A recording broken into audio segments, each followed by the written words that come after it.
Isa Khan's tomb is located in the Humayun's tomb complex in Delhi. Built in 1547 during the reign of Sher Shah Suri, the tomb is about 2 decades older than Humayun's tomb. The octagonal tomb was built for Isa Khan Niazi, a chieftain and courtier of Sher Shah Suri. The complex is about 120 meters in diameter and is located about 200 meters west of Humayun's tomb. It is octagonal in design and has a portico with 3 arched gateways. The chhatri is domed and rests on a tall drum. The tomb is built of red sandstone and its exterior is decorated with blue and green glazed tiles and finely carved stucco reliefs. Inside, the central chamber features 6 cenotaphs comprising 2 large and 4 small ones. Isa Khan's sarcophagus is carved from red sandstone and marble. The arch wall is inscribed with verses from the Quran and floral motifs. To the west of the tomb is a 3-sectioned mosque, which was also constructed at the same time. The tomb was not built by an emperor but by a nobleman, yet it shows the influence of 16th century urban design. It is considered one of the last notable Pathan-era monuments in the region, which influenced later Grand Mughal tombs.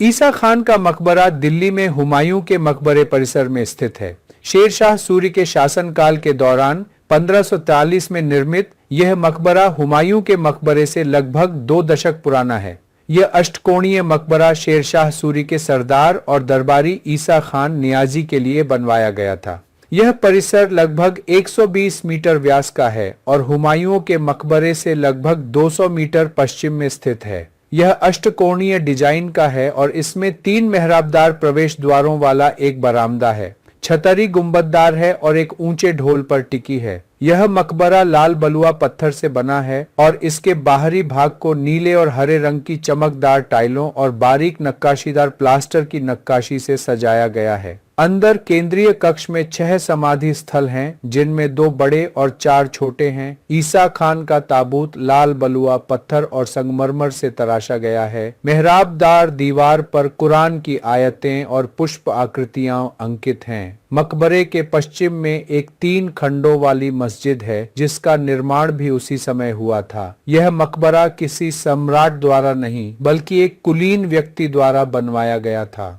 फिर भी इसमें 16वीं शताब्दी के शहरी design का प्रभाव दिखाई देता है। इसे इस क्षेत्र के अंतिम उल्लेखनीय पठान युग के स्मारकों में से एक माना जाता है, जिसने बाद के भव्य मुगल मकबरों को प्रभावित किया।